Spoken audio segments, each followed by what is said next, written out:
Bill ಕೊಡೋದಕ್ಕೆ ಯಾಕಪ್ಪ ಇವ್ರಿಗೆ ಹಿಂದೆ ಮುಂದೆ ಮಾಡುವಂಥದ್ದು? ನೀವು ಬೇಕಾದ ಮಾಡೋರು ಕೊಟ್ಬಿಟ್ರೆ ಅವ್ರು ಕಬ್ಬು ಹೆಚ್ಚಿಬಿಟ್ರು, ನೀವು ಅದ್ರಲ್ಲಿ ಎತ್ನಾಲ್ ಮಾಡ್ಕೊಳ್ರಿ, ಮತ್ತೇನು ಮಾಡ್ಕೊಳ್ರಿ, ಬಗ್ಯಾಸ್ ಮಾಡ್ಕೊಳ್ರಿ, ಏನು ಮಾಡ್ಕೋದ್ರೆ ಮಾಡ್ಕೊರಿ, ಲಾಭ ಮಾಡ್ಕೊರಿ. ಲಾಭ ಆಗದೆ ಇಲ್ಲೇ ಇಲ್ಲ. ಎಲ್ಲ ಫ್ಯಾಕ್ಟ್ರಿಗಳು ಇವತ್ತು ಹೆಚ್ಚು ಕಡಿಮೆ ಎತ್ನಾಲ್ ನೋಡಿ ಎಲ್ಲರೂ ದೊಡ್ಡದು ಮಾತಾಡ್ತಾರೆ. ಅವ್ರದ್ದು ಕೂಡ ಬಾಕಿ ಅದ, ಅವ್ರದ್ದು ನಮ್ಮ ಸತೀಶ್ ಶುಗರ್ಸು ಬಾಕಿ ಅದ, ಇನ್ನುಳಿದ ಫ್ಯಾಕ್ಟ್ರಿ ಬಾಕಿ ಅದ, ಬೀಳಿಗೆ ಫ್ಯಾಕ್ಟ್ರಿ ಬಾಕಿ ಅದ. ಎಲ್ಲ ಕಡೆ ಬಾಕಿ ಬಾಕಿ ಬಾಕಿ ಬಾಕಿ ರೈತರು ಬೆಲೆ ಕೊಡೋದ್ರಲ್ಲೇ. ಯಾಕೆ ಇಷ್ಟ ಯಾಕೆ ಲೇಟ, ಯಾಕೆ ಬಾಕಿ ಇಳಿಸೋದ್ರಿ ಅಂದ್ಕೊಂಡು ಲಾಸ್ ಆಗ್ತದೆ, ನಡೆಸೋದು ಕಷ್ಟ ರೀ. ಯಾರು ನಡೆಸಂತಾರೆ? ಬಂದ್ ಮಾಡಿಬಿಡ್ರಿ. ರೈತರ ಬೆಲೆ ಕೊಡೋಕ್ಕಾಗಲಿಕ್ಕೆ ಬಂದ್ ಮಾಡಿಬಿಡೋದಪ್ಪ. ಅವ್ರ ಪಾಪ ರೈತರು ಬೇರೆ ಬೆಳೆ ಬೆಳ್ಕೊತಾರೆ. ಅವರು ಇದು ವರ್ಷದಲ್ಲಿ ಒಂದೇ ಬೆಳೆ ಕೊಡೋಗಿದ್ದು ವರ್ಷಕ್ಕೆ 2 ಬೆಳೆ ಬೆಳ್ಕೊತಾರೆ ಅದರಲ್ಲೇ.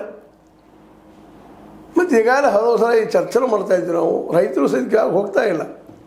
ನಿಮ್ಮ ಪ್ರತಿ ಹಳ್ಳಿಗೂ ಒಂದು ಗೋಡಾನ್ ಮಾಡ್ಕೊಳ್ರಿ, ನೀವು ಬೆಳೆದ ಬೆಳೆಯಲ್ಲಿ ಬೆಳಗ್ಗೆ ಇಟ್ಕೋರಿ. ತಾವು ಬೇಕಾದ್ರೂ ಹಟ್ಟಿ ಬೇಕಾದ್ರೂ ಬರ್ತಾರಲ್ಲ ತೊಗೊಂಡು ಹೋಗ್ಲಿಕ್ಕೆ.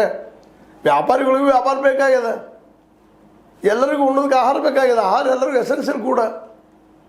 ಎದ್ದ ತಕ್ಷಣ ಮುಂಜಾನೆ ಶುರುವಾಗ್ತದೆ, ಮಲಗುತ್ತಲ್ಲ ತಿನ್ನೋ ಉದ್ಯೋಗ ಬೇಕೇ ಬೇಕು.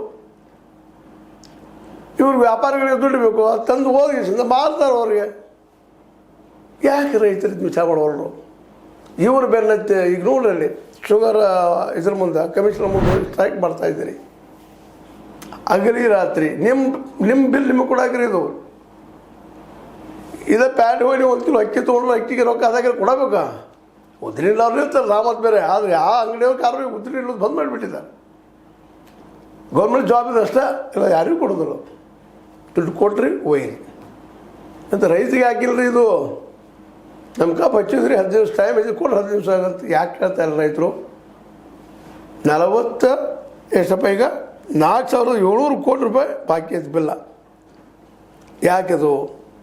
ತೀವ್ರ ಹೋರಾಟ ಮಾಡ್ತೀವಿ. ಮತ್ತು ನೀವು ಇದು ನಮ್ಮ ಬೇಡಿಕೆ ಈಡೇರಿಸ್ಲಿಕ್ಕಂದ್ರೆ